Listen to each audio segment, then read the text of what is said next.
교회 생활을 배우지 못하면 모든 일에 실패한다. 오늘 말씀 제목입니다. 교회 생활을 배우지 못하면 모든 일에 실패한다.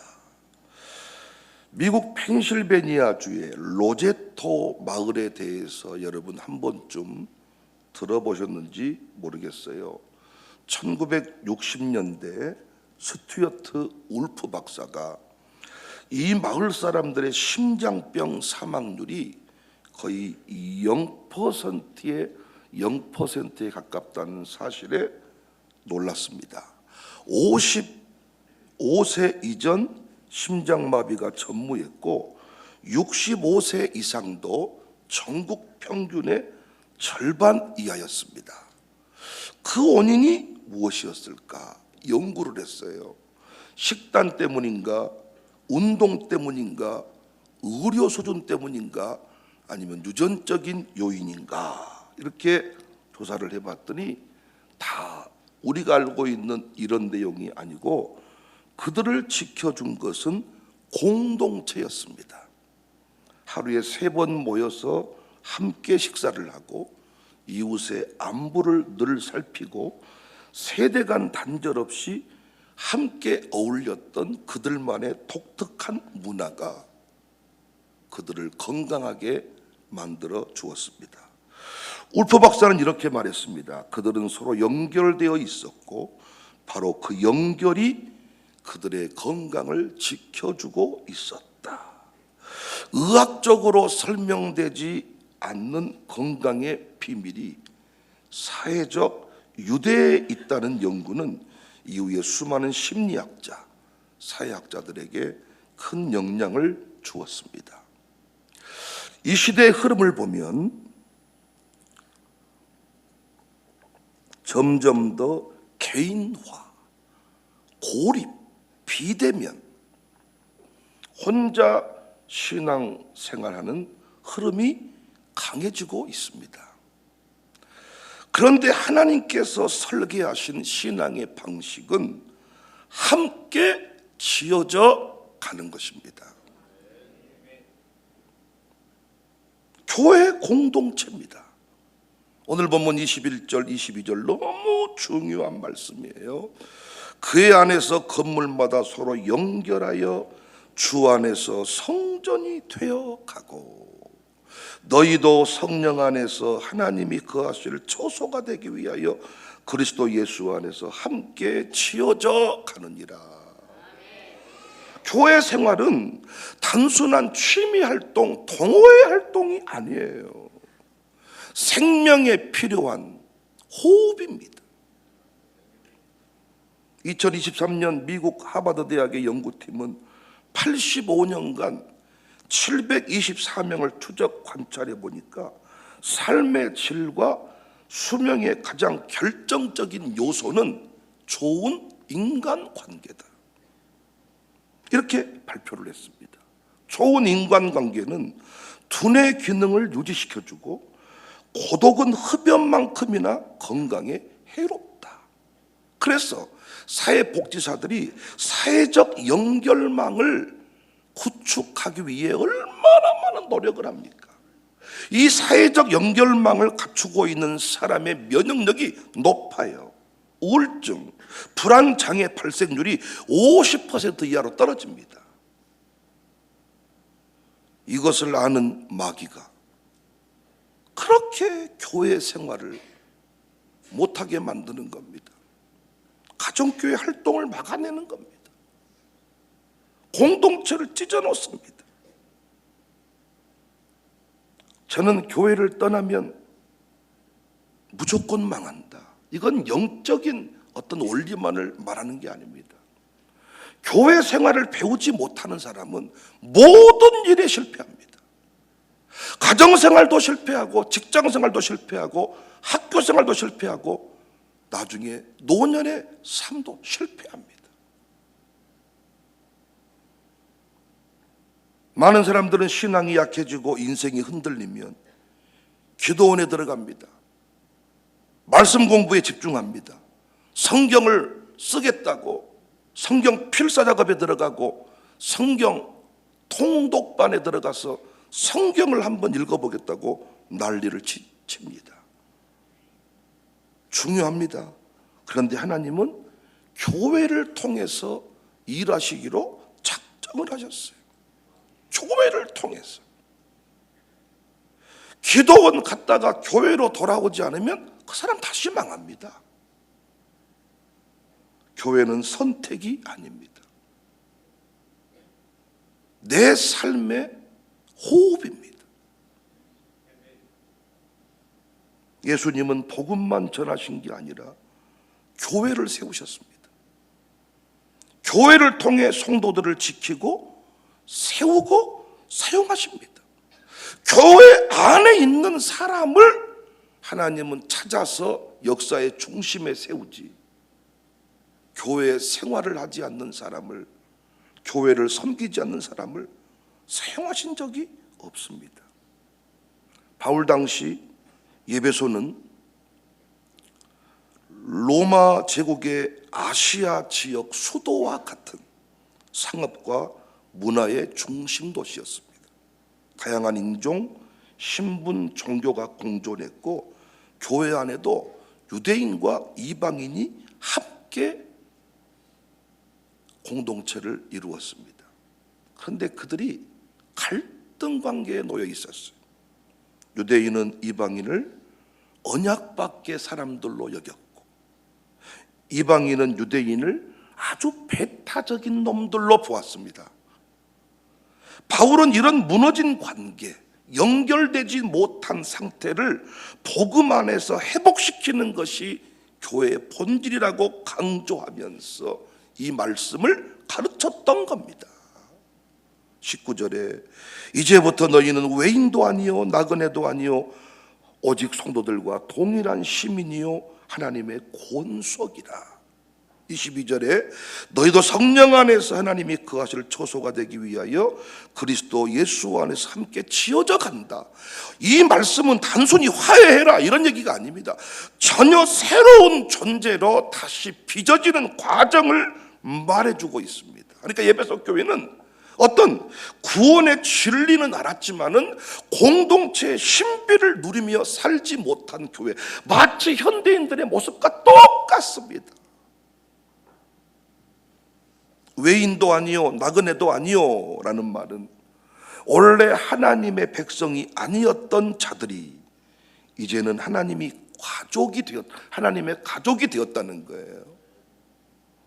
이방인들 원래 하나님 백성이 아니었는데 이제는 외인도 아니다, 나그네도 아니다. 여기 하나님의 권석이라는 단어는 교회를 단순한 모임이 아니라 가정, 핏줄, 공동체로 묘사하고 있습니다. 연결되어 있다. 함께 지어져 간다. 교회는 고정된 건물이 아니라 계속 지어져 가는 유기체. 올해는 이 건물 예배당 건축 끝났잖아요. 공사는 끝났잖아요. 이 건물이 교회가 아닙니다. 함께 지어져 가는 유기체. 그러니까 신앙생활을 혼자 돛 닦듯이 하는 사람은, 혼자 동굴 속에 갇혀 있는 사람은 결코 성장할 수 없습니다. 지어질 수 없습니다. 아니 성장하지 않는 하나님 쓰시는 거 봤습니까? 그러니까 부모님이 신앙생활을 똑바로 하지 아니하면 자식이 성장하지 않습니다. 그 자녀가 쓰임받지 못하는 이유가 부모 때문이란 말이에요. 함께 맞물려 세워진다는 것을 정확하게 말씀해 주고 있습니다. 저는 여러분 앞에 단언합니다. 확실하게 말씀드릴 수 있습니다. 교회 생활을 배우지 못하고 교회 생활을 똑바로 하지 않으면 어떤 일을 해도 그 사람은 망합니다. 무조건 실패합니다. 산 지옥을 살다가 이 세상을 떠나게 될 것입니다. 그 사람이 아무리 좋은 대학을 나오고 아무리 돈을 많이 벌고 아무리 예쁜 여자랑 결혼을 하고 멋진 남자랑 결혼을 해도 행복한 가정생활 절대로 못합니다.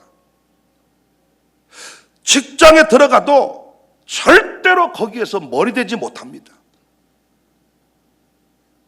그리고 직장 옮기는 것을 사명으로 여기고 날마다 옮겨 다닐 겁니다.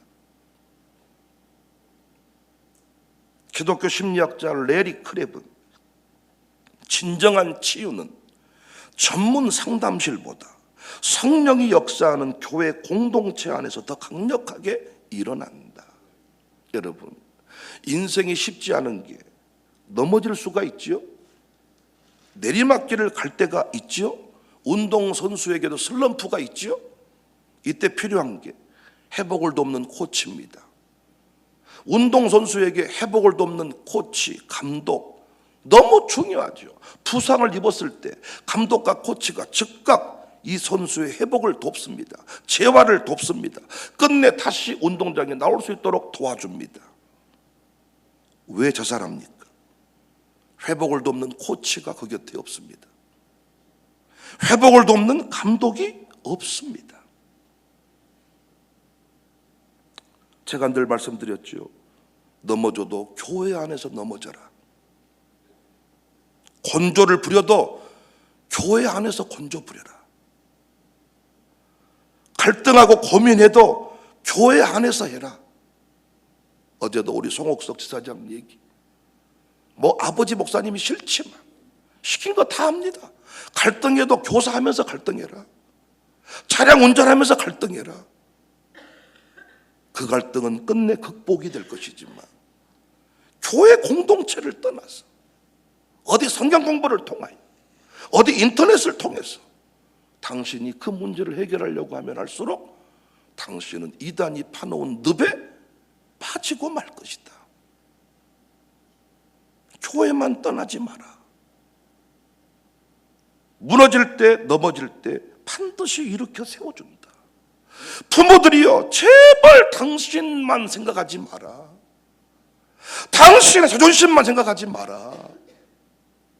당신 자존심 세우려고 그렇게 교회를 획획 옮겨다니는 당신 때문에 당신 자녀는 지금 성장을 하지 못하는 거예요. 연결되어야, 목사랑 연결돼야 되거든요. 우리 주일학생들도 담임 목사랑 연결이 돼야 되거든요.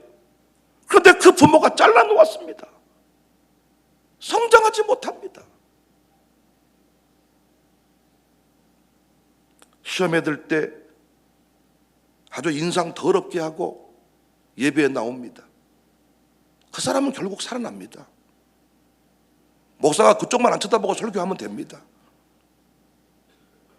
환한 미소로 예배 참석한 분이 대부분이시지만은 엄청 우거지상을 하면서 아주 그냥 진짜 그 사람 보면 정이 딱 떨어져 버린 얼굴로 온다니까요. 그런데 그렇게라도 예배에 나온 사람은 살아난다고요. 그런데 그럴 바에는 차라리 안 나가본다. 이런 사람은 서서히 악순환의 고리에 붙들려서 결국 모든 게 끝납니다. 공동체 안에 머물러 있으면 말씀이 찌르고 여러 우리 지체들이 결국은 정신을 차릴 수밖에 없도록 우리를 만들어 줍니다. 그러니까 교회가 없이는 절대로 회복될 수 없어요. 그래서 망하는 겁니다. 여러분, 부부 생활 해보니까 어때요? 권태기가 오지 않나요?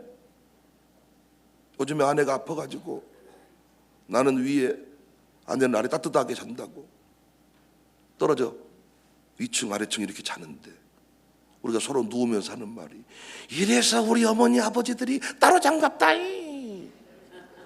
왔다 걸리던 것이 없다.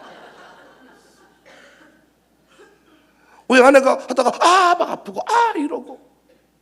근데 서로, 그리고 저도 아내 옆으로 가면 안 되니까 최대한 긴장하며 자니까 약간 불편하더니 아내가 추워서 안 되겠다고 아래 되겠다고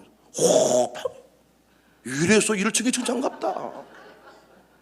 함부로 어른들 말을 이렇게 우리가 무시하면 안 되겠구나. 혼자 사는 사람 회복할 수 없어요. 부부 생활 한번 해보십시오. 권태기가 옵니다. 처음에 막 좋아서 죽습니다. 친정엄마 말려도 막 하겠다고 합니다.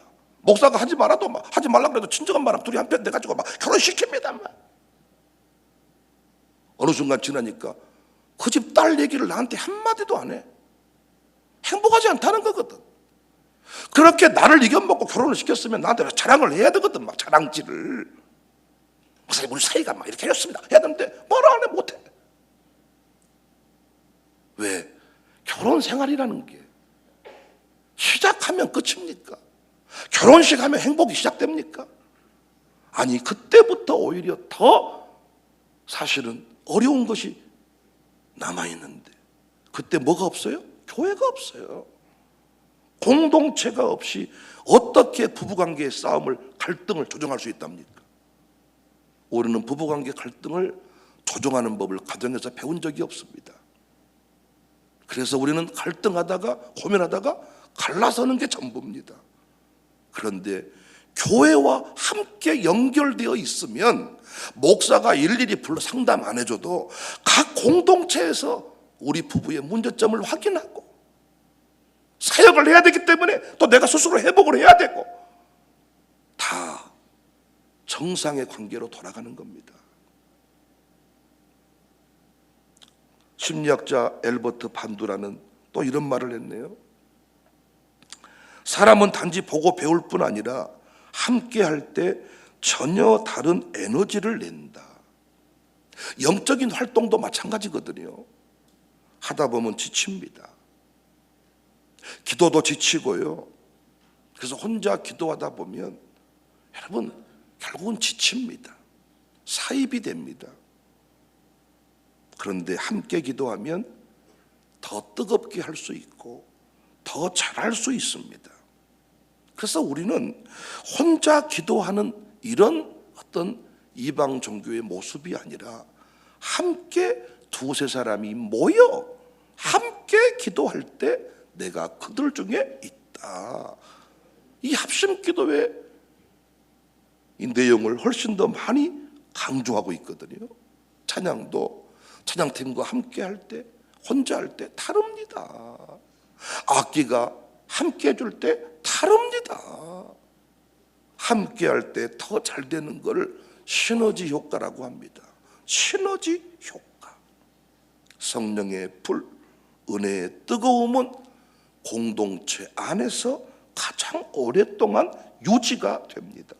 숯불도 따로따로 다 흩어나 버리면 금방 꺼져버리지만 이걸 모아놓으면 계속 타오릅니다. 그래서 우리가 계속 모닥불 피울 때 계속 나무를 모으지 않습니까?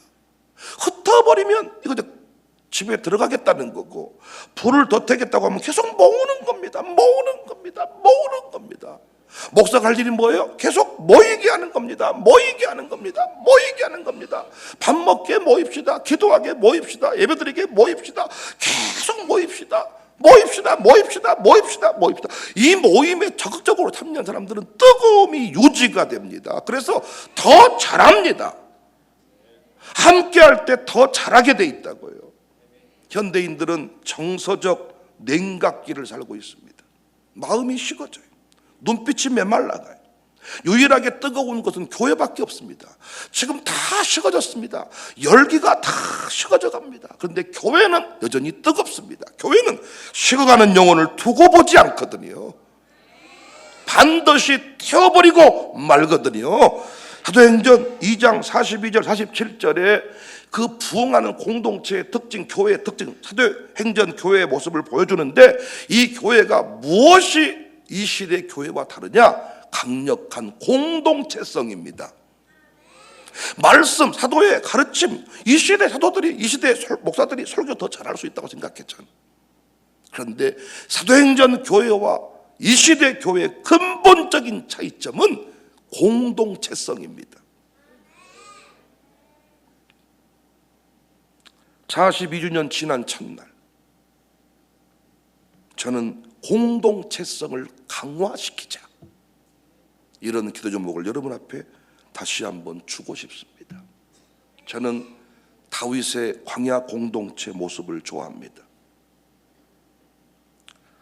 사무엘상 22장 2절에 환난당한 모든 자와 빚진 모든 자와 마음이 온통한 자가 다 그에게로 모였고 그는 그들의 우두머리가 되었는데 그와 함께한 자가 400명가량이었더라.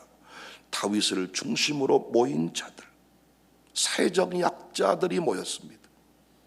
일명 사회적 루저층들이 모였습니다. 그런데 다윗과 함께 훈련하고 다윗과 함께 은혜를 충만하게 입었더니 이들은 역사의 가장 길이 빛나는 강력한 리더십 팀, 다윗 왕국의 초석을 놓는 그런 하나님의 용사들이 되었습니다. 여러분과 제가 똑똑하면 얼마나 똑똑합니까? 제가 능력이 있으면 얼마나 능력이 있습니까? 그런데 왜 우리는 다 청사교회로 와라고 말할 수 있나요? 우리 한 사람 한 사람은 약하지만은 청사 공동체는 다윗의 공동체와 같아서 우리의 비전으로, 우리의 사명으로, 부흥 미션으로, 하나님의 은혜로 42년 동안 부어진 은혜로 그 인생들을 변화시킬 수 있다고 믿기 때문에 우리는 그들을 이 교회로 초청하는 거 아닙니까? 우리가 할 일이 뭐예요? 초청했으면 연결시키는 작업입니다. 양육사님들, 목양장님들, 여러분이 가정교회 식구를 품에 품고 한번 열심히 양육해 보세요. 목사가 신방 한번 하면 여러분은 바로 건불 만들어 볼 수 있어. 제가 무슨 말인지 알겠어요? 결국은 담임 목사가 그 이름들을 축복하며 불러줄 때 그들의 영혼이 살아나. 당신들이 가슴에 품고 당신의 양을 만들어 본들 그 사람은 성장하지 않아. 연결시키는 작업을 잘하는 사람이 목양장입니다. 내가 잘 데리고 노는 사람이 목양장이 아니라 출결관리하러 가는 겁니까? 감독하러 가는 겁니까? 아닙니다. 이 사람들이 이 가정교회가 교회와 연결이 잘 돼 있는가? 목사님 사역과 연결이 잘 돼 있는가? 목사님 하는 일에 적극 동참하고 있는가? 이것들을 살피라고 갔더니 목양장들이 음식이 잘 나옵디다, 잘 놀고 있습디다, 이 정도 바라보고 있다면 아직 교회 공동체를 잘 이해 못하는 겁니다. 여러분, 바울은 함께 했던 동역자들의 이름을 기록해 주었습니다. 결국은 교회 역사를 기록해 갈 때 여러분이 아무리 인정하기 싫어도 담임 목사를 중심으로 교회 역사가 기록되어 갑니다. 결국 담임 목사의 비전 선포와 함께 동역했던 사람들이 중심부에 남게 됩니다. 그래서 양육사가 어떻게 하는 사람들이 잘하는 사람이냐? 어떻게든 목사가 하는 그 일들에 관하여 동역자가 돼서 연결되어서 은혜를 누리도록 해주는 게 양육사의 역할입니다. 출결관리하는 게 아니라, 출결관리는 제가 형광등 하나만 더 켜면 제가 더 잘해. 누가 왔는지 안 왔는지 제가 한눈에 파악한다고요.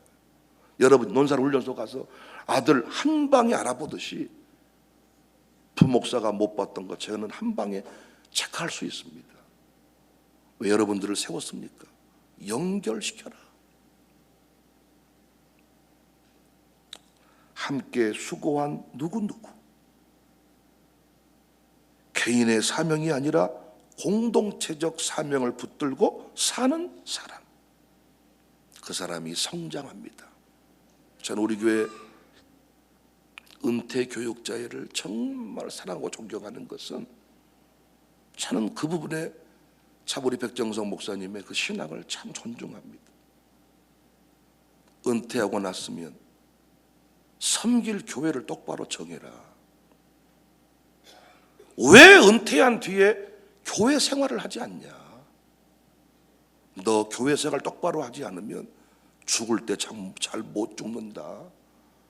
정말 중요한 얘기거든요. 왜 은퇴하면 교회 생활을 안 하냔 말이야. 교회 생활 똑바로 안 하니까 죽을 때 똑바로 못 죽어. 목사는 죽을 때도 영광이 돼야 되거든요. 근데 교회 생활 똑바로 안 합니다. 교회 생활을 한다는 말은 정한 장소에 밥 먹으라 그러면 밥 먹고, 오라 그러면 오고, 가라 그러면 가고, 혼자 기도하고 싶을 때 기도하는 게 아니라, 기도하려면 이 시간에 오세요, 그 질서를 따라 하는 게 쉽지 않거든요. 안 해버리더라고요. 혼자 사석에 들어가서 기도한다는 둥, 뭐 가정 예배를 드린다는 둥, 이렇게 하면서요 나중에 신앙생활이 엉망이 되더라고요. 끝까지 지어져 가야 되는데, 성장이 멈춰버린 거죠. 그래서 이상해집니다, 늙을 때. 그런데 우리 은퇴교육자의 공동체는 어떻습니까? 정말 똘똘 뭉쳐서 서로를 축복해주고 위로하고, 그러니까 이 로제타 마을처럼 심장병이, 어떤 인생의 많은 육체의 질병들이 현저하게 쪼들고 있지 않나, 죽어야 될 사람도 살고 있지 않나. 사랑하는 여러분, 42주년을 지난 청사교회, 모든 것이 많이 성장했습니다. 그러나 우리가 열심히 힘쓰지 아니하면 점점 우리 신앙은 개인화돼 갈 겁니다. 점점 목사 없이도 잘할 수 있다는 생각으로 흘러가게 될 겁니다. 그런데 우리가 힘써서 애써서 강화시켜야 될 부분은 공동체성 강화입니다. 그리고 우리 가정교회를 건강한 공동체로 만들어서, 건강한 공동체라는 것은 연결이 돼 있다는 거예요. 연결이, 교구와의 연결, 담임 목사님과의 연결, 당회와의 연결, 연결이 잘 돼 있도록, 연결이 잘 돼 있도록, 연결이 돼 있는 이 공동체를 만들어 놓으면 그곳에 질병 때문에 아파하는 사람, 영적 슬럼프를 지나는 사람, 진로를 찾지 못해 고민하는 사람, 누구든지 그 공동체에서 하나님의 위대한 용사로 거듭나게 될 줄을 믿습니다. 교회는 용광로와 같습니다. 여러분 가정교회가, 여러분 교구가 용광로가 되어지기를 바랍니다. 누구든지 와서 고장난 자전거도 용광로에 들어오면 싹 쇳물이 돼가지고 아주 최신판으로 만들어지는 것이 여러분의 가정교회, 여러분의 교구, 우리 청사공동체가 될 수 있기를 바랍니다. 저도 여러분 때문에 성장을 했습니다. 저 혼자 있었다면 아주 이 못된 성품 지금도 간직하고 있을 건데, 여러분과 함께 살면서 제 두 아들도 장로님들과 연결되면서, 장로님 아들들과 연결되면서 이렇게 제 사역을 돕는 사람으로 성장을 했습니다. 제가 교회를 더 잘 섬겨야죠. 그래야 제 두 아들도 교회를 더 깊이 섬기겠죠. 제가 멀찍이 서 있으면 제 두 아들도 멀찍이 서 있겠죠. 그래서 제가 중심에 서니까 제 두 아들도 중심에 서는 거죠. 부모님들 명심하세요. 내 새끼는 왜 이렇게 인생이 안 풀릴까요? 여러분이 교회 생활 깊이 있게 하지 않기 때문입니다. 연결되어 있습니다. 여러분이 중심에 서 있으면 반드시 아들, 딸들도 중심에 서서 반드시 교회를 섬기게 될 것입니다. 풀리지 않는 인생, 교회 생활부터 다시 풀어야 돼요. 아무리 똑똑하고 잘났어도 교회 생활 배우지 못하면 그 인생은 망한다.